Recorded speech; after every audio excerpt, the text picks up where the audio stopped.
ఇక సుచిత్ర భూ వివాదంలో రెవెన్యూ అధికారులు సర్వే పూర్తి చేశారు.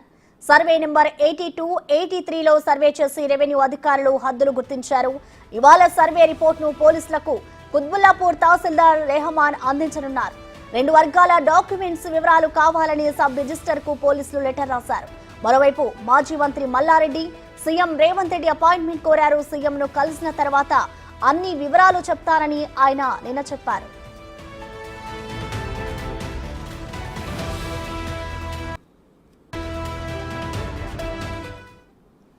ఇక దీనిపై కంప్లీట్ డీటెయిల్స్ మా ప్రతినిధి సురేష్ లైవ్ లో అందిస్తారు. సురేష్, మల్లారెడ్డి ల్యాండ్ ఇష్యూకి సంబంధించి అయితే కంప్లీట్ సర్వే అయితే పూర్తయింది. మరి సర్వే అధికారులు ఏం తేల్చారు? అలాగే మరోవైపు ఇటు సీఎం రేవంత్ రెడ్డిని కూడా మల్లారెడ్డి కలుస్తాను అన్నట్లుగా చెప్పారు. మరి ఆయన అపాయింట్మెంట్ దొరికిందా సురేష్?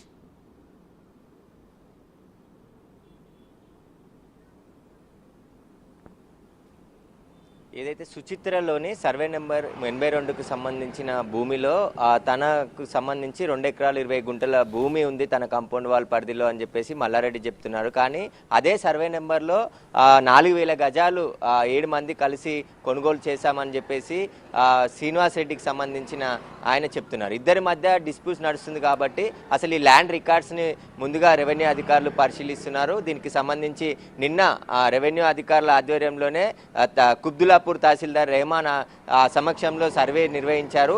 మొత్తం 82, 83కు సంబంధించిన సర్వే నెంబర్లో మొత్తం ఎంత భూమి ఉంది, ఎవరెవరి పేరు మీద రికార్డులో ఉందనే దానిపైన సర్వే నిర్వహించారు. ఆ సర్వే ప్రకారం హద్దులను కూడా గుర్తించి ఈరోజు ఆ సర్వే రిపోర్ట్ అంతా కూడా పేట్ బషీర్బాగ్ పోలీసులకు అందించనున్నారు. అయితే ఈ 2 డాక్యుమెంట్లు కూడా ఒకరి డాక్యుమెంట్ ఒకరు ఫేక్ డాక్యుమెంట్ అని చెప్తున్నారు. కాబట్టి ముందు ఎప్పటి నుండి రిజిస్ట్రేషన్ అయింది, ఎవరి పేరు మీద ల్యాండ్ ముందుండే, ఎవరి నుంచి ఎవరు కొనుగోలు చేశారనే దానిపైన పూర్తి సేల్ డీడీకి సంబంధించిన సర్టిఫికేట్ కాపీలు అన్నిటిని కూడా అందించాలని చెప్పేసి సబ్ రిజిస్ట్రార్కి పోలీసులు లెటర్ రాయడం జరిగింది. దానికి సంబంధించి ఎవరెవరి డాక్యుమెంట్ ఎవరిది ఫేక్ అనేది కూడా సబ్ రిజిస్ట్రార్ కార్యాలయం తేల్చే అవకాశం కనబడుతుంది. కానీ మేము ముందు కొన్నాము అని చెప్పేసి కూడా ఇటు మల్లారెడ్డి అటు శ్రీనివాస్ రెడ్డి ఇద్దరు కూడా చెప్తున్నారు. కాబట్టి దీనిపైన ఇప్పుడున్న యథావిధి స్థాయిని అక్కడ కొనసాగించాలని చెప్పేసి కూడా పోలీసులు నిర్ణయించుకున్నారు. ఎవరు కూడా బయట వ్యక్తులు ల్యాండ్లోకి వెళ్ళకూడదు అని చెప్పేసి అక్కడ పికెట్ కూడా ఏర్పాటు చేసి ఎవరిని బయట వ్యక్తులని అక్కడికి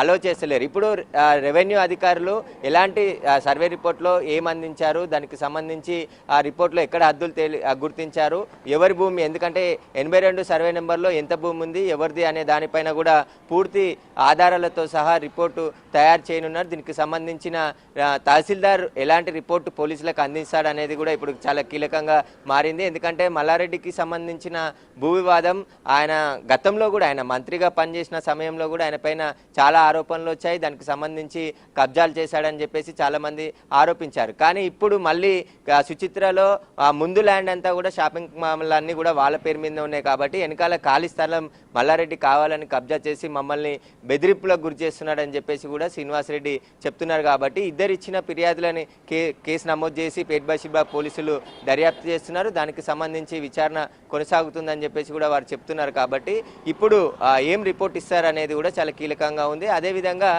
మల్లారెడ్డి ఈరోజు సీఎం అపాయింట్మెంట్ కోరాడు. కానీ సీఎం ఆఫీస్ నుంచి మల్లారెడ్డికి అపాయింట్మెంట్ ఉందా లేదా అనేది కూడా ఇప్పటికీ ఇంకా స్పష్టత లేదు. ఆయన మీడియా ముందుకు వచ్చి కూడా ఎలాంటి సమాచారం అందించలేదు. కాబట్టి ఒకవేళ అపాయింట్మెంట్ దొరికితే ఈరోజు సీఎంని కలిసి పూర్తి నా దగ్గర ఉన్న ఆధారాలన్నిటిని కూడా సీఎంకి చెప్పి వివరిస్తానని చెప్పేసి ఇటు మల్లారెడ్డి చెప్తున్నాడు. అదేవిధంగా ఏదైతే ప్రభుత్వ విప్ లక్ష్మణ్ కూడా మా దగ్గర కూడా అన్ని ఆధారాలు ఉన్నాయి, మేము రికార్డ్స్ ప్రకారమే భూమి కొనుగోలు చేశాము, తర్వాత శ్రీనివాస్ రెడ్డికి అమ్మామని చెప్పేసి మేము కూడా మల్లారెడ్డి భూ కబ్జాల పైన పూర్తి సిట్టింగ్ జడ్జి ద్వారా విచారణ జరిపించాలని ప్రభుత్వాన్ని కోరుతామని చెప్పేసి ఇటు లక్ష్మణ్ చెప్తున్నారు. ఇద్దరు కూడా సీఎం దగ్గరికి ఈ ల్యాండ్ వివాదం తీసుకెళ్తామని చెప్తున్నారు. కాబట్టి అసలు ఈ ల్యాండ్ అధికారులు ఎవరు దాన్ని తేలుస్తారనేది ఇప్పుడు చాలా కీలకంగా ఉంది. ఎందుకంటే ఈ ల్యాండ్ విషయానికి సంబంధించి 2011 నుంచి కూడా వివాదం నడుస్తుందని చెప్పేసి అక్కడున్న అధికారులు చెప్తున్నారు. పరస్పరం కేసులు పెట్టుకున్నారు. కాబట్టి ఇప్పుడు ఈ ల్యాండ్కి సంబంధించిన విషయం కొలిక్కి వస్తుందా లేదా అనేది కూడా రెవెన్యూ అధికారులు ఇచ్చే రిపోర్ట్ ఆధారంగానే ఉంటుంది. Thank you Suresh.